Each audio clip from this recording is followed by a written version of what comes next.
આપણને હસવું આવ્યું, પણ સમજી રાખજો પરિવારના મોટા ભાગના પ્રશ્નો અહીંયા જ ઊભા થાય છે.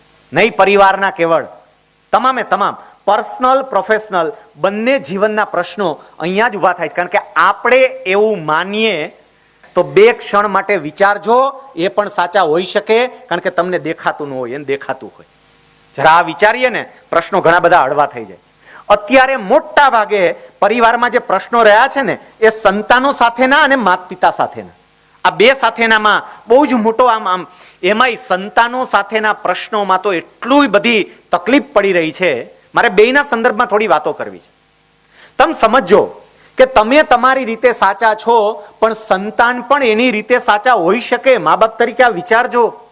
આજના સંતાનો કાચના વાસણ જેવા છે, નીચે પડશે એટલે ગોબા નહીં પડે, તૂટશે, અને એ તો તૂટશે, તમને વાગશે.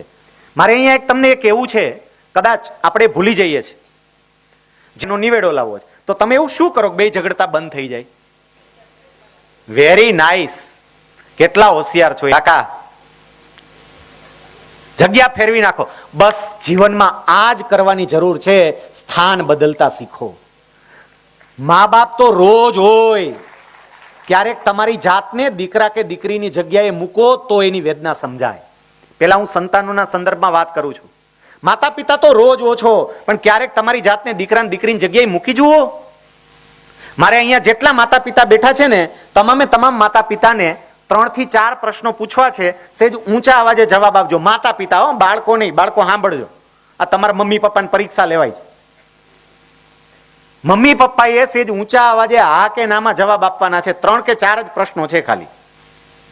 તમે જ્યારે નાના હતા ત્યારે મોબાઈલ હતો? હા કે ના? હા કે ના? હા, સેજ ઊંચા અવાજે બોલજો એમ. તમે જ્યારે નાના હતા ત્યારે ઇન્ટરનેટ હતું? હા કે ના? તમે જ્યારે નાના હતા ત્યારે ફેસબુક અને વોટ્સએપ પણ હતું? હા કે ના? તમે જ્યારે નાના હતા ત્યારે ટીવીમાં અત્યારે જેટલી ચેનલો આવે છે એટલી ચેનલો આવતી? હા કે ના? તમે જ્યારે નાના હતા ત્યારે અત્યારે જેવી અને જેટલા પ્રકારની ફિલ્મો બને છે એવી ફિલ્મો બનતી? હા કે ના? તો તમે નાના હતા ત્યારે બગડવાના કોઈ ચાન્સ હતા જ નહીં. એમાં ડાયા ડમરારિયા શું મોટી મોત શું મારી દીધી?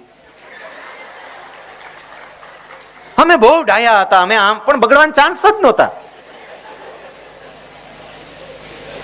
મારે પહેલું એ કહેવું છે કે વર્તમાન પરિસ્થિતિનો સ્વીકાર કરજો, સ્વીકાર કરીને ચાલજો.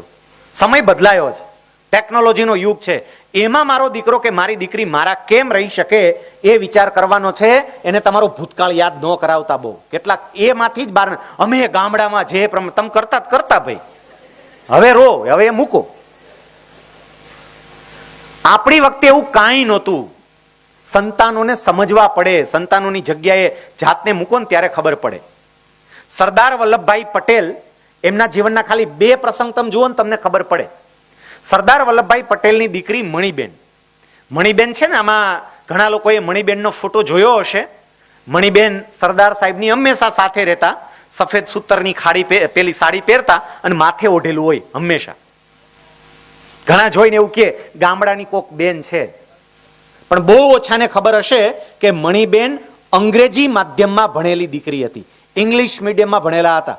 ઇંગ્લિશ મીડિયમમાં મણિબેન અને ડાયાભાઈ સરદાર સાહેબના આ બંને સંતાનો અરસપરસ અંગ્રેજીમાં જ વાતો કરતા અને અંગ્રેજીમાં જ પત્ર વ્યવહાર કરતા. મણિબેને જે પુસ્તકો લખ્યા છે એ મણિબેનની ડાયરી તરીકે ઇંગ્લિશમાં જ લખાયેલા છે. આટલા એ ભણેલા ગણેલા હતા. એ મણિબેન જ્યારે કોલેજની અંદર અભ્યાસ કરતા હતા, સરદાર સાહેબ દેશ સેવાના કામમાં લાગી ગયા અને સરદાર સાહેબને એમના મિત્ર ડોક્ટર કાનુગાએ સમાચાર આપ્યા. કારણ કે સરદાર સાહેબ તો બધે ફરતા રહેતા, મણિબેન અમદાવાદમાં રહીને અભ્યાસ કરતા. સમાચાર આપ્યા કે મણી અહીંયા જ્યારે મળવા માટે આવે રડતી હોય છે. અને સરદાર સાહેબ જ્યારે અમદાવાદમાં આવ્યા ને ત્યારે મણિબેનને અંગત રીતે મળવા માટે બોલાવ્યા અને બાપ દીકરી બંને એક જગ્યાએ બેઠા. હવે સાંભળજો જરા, આજથી 100 વર્ષ પહેલાની આ વાત છે. સરદાર સાહેબ મણિબેન, આ મણિબેનની ડાયરીમાં લખાયેલી બાબત છે.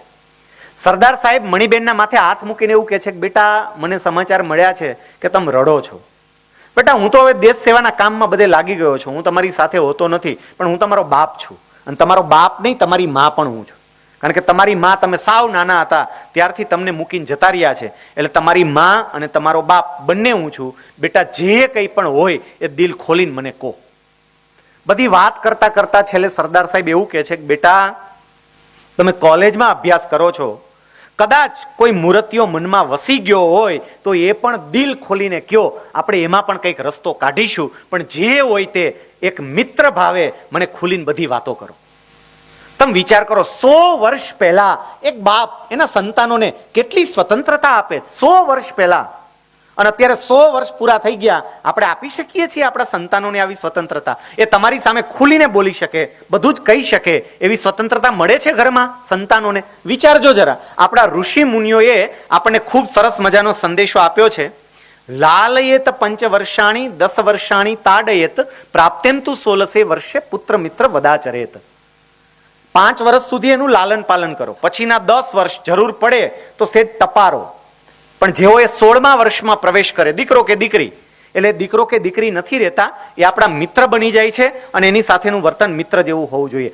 સરદારે પોતાના સંતાનો જોડે આવું વર્તન રાખ્યું છે અને એટલે એમને પોતાનું જીવન હોમી દેતા હતા. એટલે દીકરી પોતાના તમામ પ્રકારના અરમાનો છે ને, એ અરમાનોનું પોટલું એક બાજુ વાળી અને પિતાની સેવામાં લાગી ગયા હતા. શું કામ? કારણ કે પિતાએ એ દીકરીના હૃદયમાં ખુલેલા લાગણીના ખાતામાં બહુ જ મોટું બેલેન્સ પેદા કર્યું હતું આ પ્રકારની વાતો કરી કરીને. સરદાર સાહેબ છે ને ખાદીનો આગ્રહ બહુ રાખતા. એ પોતે પહેલા તો બહુ વર્ણાગી જીવન જીવતા, પણ પાછળથી જ્યારે એમને ખાદી સ્વીકારી ગાંધીજીના સંપર્કથી, અને પછી ખાદીને ખૂબ મહત્વ આપે, એના વિશે વાતો કરે, પોતે જ કાંતેલું પહેરે, પછી પાછળથી મણિબેન કાંતતા. પણ જ્યાં સુધી એ પોતે કાંતી શકતા હતા, એમની પાસે સમય રહેતો તો એ પોતે કાંતતા અને પોતે પહેરતા.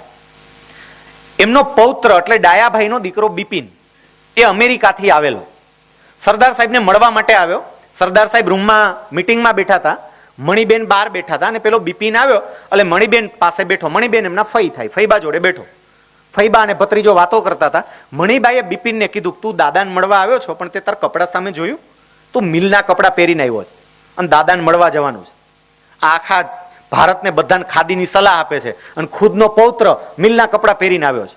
પછી પેલા નહીં થોડો સંકોચ થયો, પણ કે હવે શું કરવું? મીટિંગ પૂરી થઈ, સરદાર સાહેબને મળવા માટે બે અંદર ગયા, બધી વાતો ચાલી થોડી ઘણી. સરદાર સાહેબે જોયું પણ ખરું કે મિલના કપડા પહેર્યા, પણ કશું બોલ્યા નહીં. પછી છેલ્લે મણિબેનથી ના રેવાયું ને, એટલે મણિબેને એમ કહ્યું કે બાપુજી જરાક જુઓ તો ખરા આ બાબલો કેવા કપડા પહેરીને આવ્યો છે. અને એ વખતે સરદાર સાહેબ જે જવાબ આપે છે, એમને એવું કહ્યું કે એ તો એમને જેવી ઈચ્છા હોય એવા પહેરે. હું દુનિયાને ખાદીના પહેરાવું એટલે કંઈ એમને પરાણે ખાદીના ના પહેરાવાય. જ્યારે એના અંતરની અંદર શ્રદ્ધા જાગશે ત્યારે એની મેળે પહેરશે, બાકી પરાણે કોઈ દિવસ પહેરાવાનો મારો આગ્રહ રહેશે પણ નહીં અને હું એ પ્રકારના પ્રયત્ન કરીશ પણ નહીં. આપણે જરા વિચારવું કે પરાણે દીકરા કે દીકરી ઉપર કંઈ થોપીએ છીએ, જરાક વિચારજો. અને એવું જો થતું હશે ને તો ઘરની અંદર થોડો ક્લેશ, એ પ્રકારનું વાતાવરણ રહેશે. દીકરા અને દીકરીને થોડો સમજવાનો પ્રયત્ન કરજો સાહેબ. સમય બદલાયો છે, મેં તમને કીધું એ પ્રમાણે. અને પરિવારમાં આજે તો બહુ જ ધ્યાન રાખવું પડશે. આ જે કંઈ પણ ફેરફારો સમાજની અંદર થઈ રહ્યા છે, એ બધા જ ફેરફારોને ધ્યાને લેતા. હું સાવ સરળ રીતે સમજાવું ને તો તમે કે હું, આપણે જ્યારે નાના હતા ને ત્યારે આપણે કેવા હતા ખબર છે? તાંબા અને પિત્તળના વાસણ જેવા હતા. તાંબા અને પિત્તળનું વાસણ નીચે પડે તો એમાં ગોબા પડે એનાથી એ નકામું ના બની જાય. ગોબાવાળી ગાગરથી પણ લોકો પાણી ભરતા અને કેટલીક જગ્યાએ તો ગોબા ઉપાડવાના એક્સપર્ટ હોય, એની પાસે જઈને ગાગરના ગોબા ઉપાડી આવે. એટલે તાંબા પિત્તળના વાસણ હતા, નીચે પડે તો ગોબા પડે. પણ આજના સંતાનો કાચના વાસણ જેવા છે, નીચે પડશે એટલે ગોબા નહીં પડે, તૂટશે, અને એ તો તૂટશે, તમને વાગશે. અને એટલે બહુ સાચવવા જરૂરી છે, એને સમજવા બહુ જરૂરી છે. એને સમજો, તમે જેટલા સમજી શકશો, એમની હારે જેટલા પ્રેમથી રહેશો, એની હારે જેટલા ખુલીને રહેશો, એટલા એ તમારા થઈને રહેશે.